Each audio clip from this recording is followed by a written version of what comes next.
नमस्कार। इतिहास के कुछ ऐसे महान व्यक्तित्व हैं जिनके योगदान, संघर्ष और विचारधारा को समझना केवल घटनाओं को गिनाने से संभव नहीं होता, बल्कि उनके जीवन के सामाजिक, आर्थिक और राजनीतिक संदर्भों को गहराई से समझना आवश्यक होता है। डॉक्टर अंबेडकर और भगत सिंह ऐसे ही दो महान व्यक्तित्व हैं जिनकी भूमिकाएं भिन्न होते हुए भी उनके लक्ष्य समान थे। न्याय, समानता और एक समतामूलक समाज का निर्माण। हाल के ही एक समय में एक प्रश्न बार-बार उठाया जाता है कि बाबा साहेब ने भगत सिंह का केस क्यों नहीं लड़ा? यह प्रश्न जितना सरल प्रतीत होता है, उसका उत्तर उतना ही जटिल और बहुआयामी है। इस प्रश्न का उत्तर देने के लिए हमें उस समय की परिस्थितियों, सामाजिक संरचना और बाबा साहेब के व्यक्तिगत संघर्षों को समझना होगा।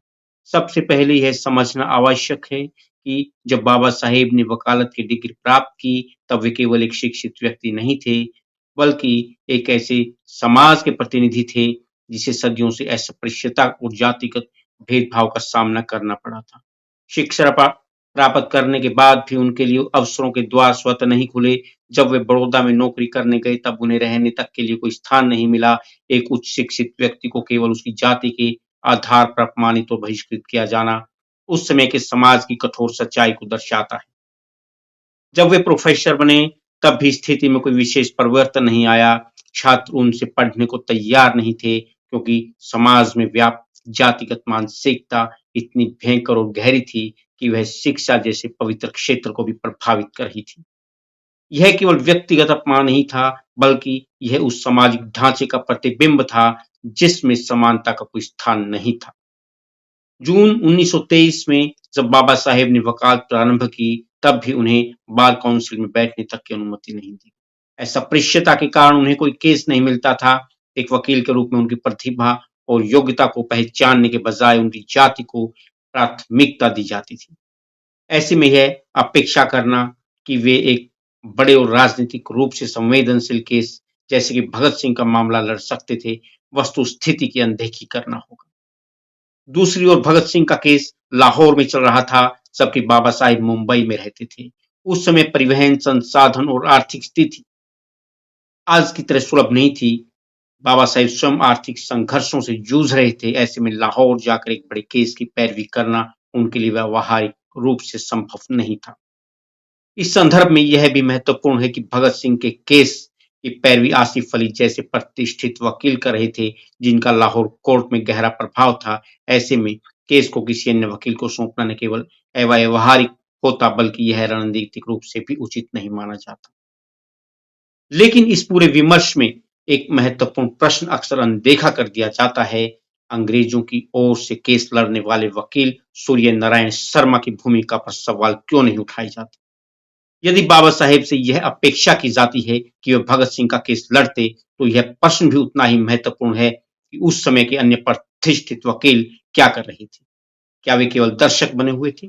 और यदि नहीं, तो उनके योगदान पर चर्चा क्यों नहीं होती? यह स्पष्ट करता है कि यह प्रश्न केवल ऐतिहासिक नहीं, बल्कि सामाजिक मानसिकता से भी जुड़ा हुआ है। अक्सर जातिगत पूर्वाग्रहों के कारण बाबा साहेब के योगदान को कम करके आंका जाता है, जबकि उनके संघर्षों और उपलब्धियों को समग्र रूप में देखने की आवश्यकता है। बाबा साहेब का योगदान केवल एक वकील के रूप में नहीं था, वे एक सामाजिक क्रांतिकारी चिंतक और लेखक भी थे। 1920 से 1956 के बीच उन्होंने मूक नायक, बहिष्कृत भारत, समता, जनता और प्रबुद्ध भारत जैसी पत्रिकाओं का संपादन और प्रकाशन किया। इन पत्रिकाओं के माध्यम से उन्होंने दलितों, शोषितों और वंचितों की आवाज को समाज के सामने रखा। 13 अप्रैल 1931 को जनता में लिखे गए उनके संपादकीय तीन बलिदान में उन्होंने भगत सिंह और उनके साथियों के प्रति गहरी संवेदना और सम्मान स्पष्ट रूप से लिखा है कि तीनों क्रांतिकारियों को ब्रिटेन की आंतरिक राजनीति का शिकार बनाया गया। उन्होंने यह भी उल्लेख किया कि महात्मा गांधी और लॉर्ड इरविन सजा को कम करने के पक्ष में थे, लेकिन ब्रिटेन के रूढ़िवादी दबाव के कारण ऐसा नहीं हो सका। इस लेख से यह स्पष्ट होता है कि बाबा साहेब केवल एक निष्क्रिय दर्शक नहीं थे, बल्कि वे इस पूरे घटनाक्रम को गहराई से समझ रहे थे और समाज के सामने उसकी सच्चाई रख रहे थे। दूसरी ओर भगत सिंह का व्यक्तित्व भी अत्यंत व्यापक और गहन था। मात्र 23 वर्ष की उम्र उन्होंने समाजवाद, धर्म, अछूत समस्या और राजनीतिक अधिकारों जैसे विषयों पर गंभीर चिंतन किया। जून 1928 में लिखे गए उनके अछूत समस्या पर लेख में उन्होंने स्पष्ट रूप से सामाजिक भेदभाव का विरोध किया और समानता की वकालत की। उन्होंने यह प्रश्न उठाया कि यदि समाज अपने ही लोगों को बुनियादी अधिकार देने से इनकार करता है, तो उसे राजनीतिक अधिकार मांगने का नैतिक अधिकार कैसे मिल सकता है। यह विचारधारा बाबा साहेब के सामाजिक न्याय के सिद्धांतों के साथ गहराई से जुड़ी हुई थी। यह कहना अतिशयोक्ति नहीं होगी कि बाबा साहेब और भगत सिंह की विचारधाराओं में एक गहरा सामंजस्य था। दोनों ही एक ऐसे भारत की कल्पना कर रहे थे जहां केवल राजनीतिक स्वतंत्रता ही नहीं बल्कि सामाजिक समानता भी सुनिश्चित हो। यदि भगत सिंह जीवित रहते तो यह संभव था कि वे 1932 के गोलमेज सम्मेलन में बाबा साहेब के साथ खड़े होते और वंचित वर्गों के अधिकारों के लिए आवाज उठाते। यह केवल एक कल्पना नहीं बल्कि उनके लेखन और विचारों के आधार पर एक तार्किक निष्कर्ष है। अंततः यह आवश्यक है कि हम इतिहास को केवल घटनाओं के आधार पर नहीं बल्कि उनके संदर्भ और परिस्थितियों के साथ समझें। बाबा साहेब पर लगाए जाने वाले आरोप न केवल ऐतिहासिक तथ्यों की अनदेखी करते हैं बल्कि उनके संघर्ष और योगदान का भी अपमान करते हैं। यह समय है कि हम अपने दृष्टिकोण को व्यापक बनाएं और यह समझें कि इतिहास के महान व्यक्तित्वों का मूल्यांकन करते समय हमें पूर्वाग्रहों से मुक्त होकर तथ्यों और तर्कों के आधार पर निर्णय लेना चाहिए।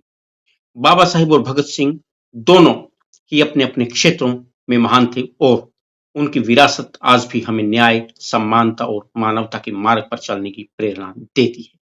उन पर प्रश्न उठाने से पहले हमें यह सुनिश्चित करना चाहिए कि हम इतिहास को सही रूप में समझ रहे हैं, क्योंकि अधूरी जानकारी पर आधारित प्रश्न न केवल भ्रम पैदा करते हैं बल्कि समाज में विभाजन को भी बढ़ावा देते हैं। आप देख रहे हैं टोल फ्री न्यूज की